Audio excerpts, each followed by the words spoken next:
Primeiramente, eu gostaria de agradecer ao CREMERG, o Conselho Regional de Medicina do Estado do Rio de Janeiro, pela oportunidade, o convite. A esquizofrenia apresenta 3 domínios sintomáticos principais. O primeiro são os domínios positivos, que são caracterizados pelas alucinações, pelas crenças irreais, que são os delírios, pela desorganização do pensamento, ou por um comportamento desorganizado, bizarro, que chama muito a atenção. Já outros sintomas são os negativos, estão mais relacionados à dificuldade na expressão das emoções, dos seus afetos, na falta de vontade, né, na falta de iniciativa, na falta de prazer, ou até mesmo num discurso mais empobrecido, com ideias vagas, ou falta de ideias. E os sintomas cognitivos, caracterizados pela falta de atenção, pelos problemas de memória, pela disfunção executiva, ou seja, a capacidade de executar tarefas, de planejar atividades. Portanto, a esquizofrenia ela é uma doença bastante complexa. E dependendo desses sintomas, desses domínios sintomatológicos, ela é encarada de maneira muito adversa pelas pessoas que não conhecem a teoria, que não conhecem a doença. Então é comum, por exemplo, que familiares, diante dos sintomas positivos, que são sintomas que saltam mais aos olhos, onde se percebe mais a doença, né, que se confunda isso com misticismo, religião, espiritualidade, ou que se acredite que o paciente faça isso com propositalidade, que ele queira fazer isso para atingir algum determinado objetivo, ou que isso seja produto de personalidade. É comum que a esquizofrenia também seja confundida com personalidade múltipla, e não é, isso é importante que a gente deixe claro, né? Já os sintomas negativos são vistos como preguiça, imaturidade, ou um comportamento mais retardado, mais regredido, mais infantil, né? E muitas vezes não visto como um problema da doença. E os sintomas cognitivos causam uma dificuldade de aprendizado, uma dificuldade de funcionamento social, de levar adiante atividades produtivas. Isso muitas vezes é visto como uma incapacidade, um déficit intelectual, o que não acontece na esquizofrenia, ou visto mesmo como um problema neurológico à parte, quando na realidade o sintoma cognitivo, assim como o sintoma negativo, são nucleares na doença. Esse slide é para mostrar que os sintomas negativos eles se associam aos déficits cognitivos e aos prejuízos sociais. Portanto, quanto mais pronunciados forem os sintomas negativos e mais pronunciados forem os déficits cognitivos, pior será o funcionamento social daquela pessoa. Maior dificuldade para estudo, maior dificuldade para trabalho. Portanto, os sintomas da esquizofrenia que nós abordamos há pouco, eles são vistos como causadores de equívocos, estresse e conflito. E são esses que causam a emoção expressada. Emoção expressada corresponde ao nível de envolvimento emocional que o familiar tem com o paciente. Portanto, temos familiares de alta emoção expressada, com alto nível de envolvimento emocional, e baixa emoção expressada, que corresponde a familiares que têm maior capacidade de lidar com os problemas e adversidades trazidas pela doença.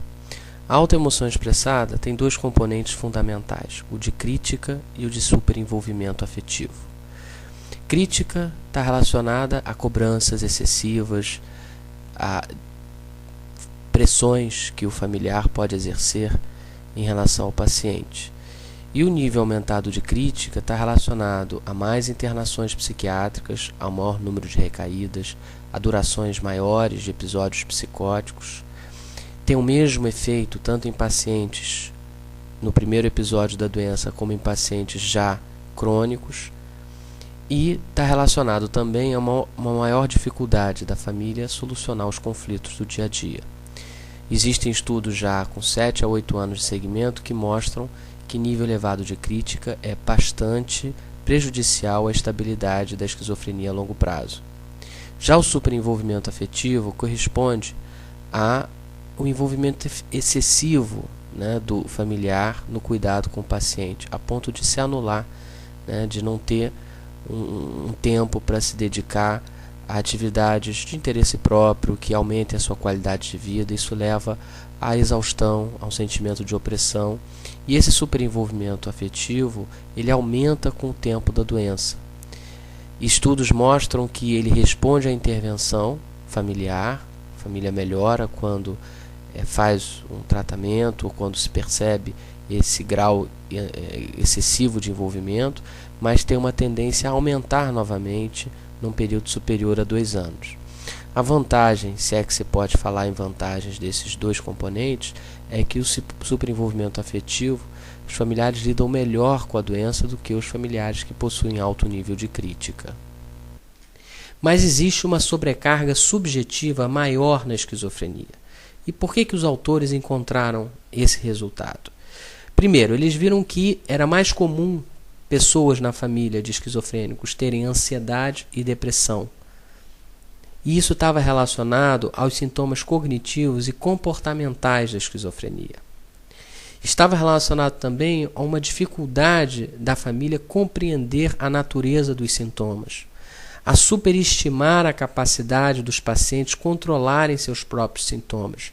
E isso está comprovado que aumenta o grau de frustração e aumenta o nível de crítica na família. A redução da autonomia e das habilidades sociais dos pacientes também estava relacionada a essa sobrecarga subjetiva maior, assim como a redução da rede social da família. E 2 pontos são muito importantes e que são destacados nesse estudo. O estigma social relacionado à doença e a falta de suporte profissional muitas vezes são apontados pela família como itens importantes e que causam um sentimento de opressão pela responsabilidade de cuidar, por se sentirem sozinhos em cuidar daquele paciente e levando inclusive a uma exaustão para que a pessoa possa se envolver em outras atividades sociais. Portanto, o estigma e a falta de suporte profissional são pontos cruciais que aumentam muito a sobrecarga familiar. O que a gente conclui de tudo isso? Que a intervenção familiar na esquizofrenia, que compreende ensinar a família sobre a doença e ajudá-los na solução dos conflitos cotidianos, reduz em até 50% as recaídas no primeiro ano. A eficácia se mantém a longo prazo, já tendo estudos que avaliam pacientes e familiares ao longo de 8 anos. Reduz os custos de tratamento. E que essa intervenção é importante que seja permanente, que a família possa contar com a ajuda profissional permanentemente, porque a emoção expressada ela flutua muito com o estado psíquico do paciente. O familiar reage muito ao estado do paciente, né? O superenvolvimento afetivo, por exemplo, reduz com a intervenção, mas ele volta a aumentar após 2 ou 3 anos. Assim como a crítica, ela demora a responder. Ela responde a uma intervenção geralmente superior a 1 ano. Quais são os objetivos? Trabalhar com a família de forma colaborativa, buscando aliança, engajamento. Ajudar a família a construir habilidades. O que seria isso? Aumentar as atividades prazerosas entre eles. Melhorar a comunicação. Ajudar na solução de conflitos e nas mudanças de comportamento. E que essas mudanças sejam sustentáveis ao longo do tempo. Como é que é essa mudança da atitude? O que a gente costuma dizer, o familiar ele precisa ser um pouco detetive. Ele tem que entender o que causa, quais são os ativadores, os possíveis ativadores das alterações de comportamento de seus pacientes. E depois, que consequências esses comportamentos produzem para as suas próprias atitudes. Então, de que maneira eu posso evitar o ativador e de que forma eu posso mudar a minha atitude em consequência a uma manifestação de comportamento do paciente. É importante deixar claro que a intervenção familiar possui limitações. Ela não serve para manejo de crise. O paciente em crise aguda, ele precisa ser medicado. Ele precisa, antes de tudo, ser avaliado clinicamente. A intervenção exige do familiar compromisso, tempo, paciência e tolerância a rever suas próprias atitudes. É necessário muito tempo e dedicação profissional e também um treinamento especializado da equipe de saúde. Por fim, eu gostaria de indicar o nosso livro Entendendo a Esquizofrenia, Como a Família Pode Ajudar no Tratamento, que foi lançado esse ano pela editora Interciência, e convidá-los a acessar o nosso portal, que tem informações bastante úteis à família e também um espaço interativo para as pessoas trocarem experiências, trocarem suas histórias, que é o www.entendendoaesquizofrenia.com.br. Muito obrigado.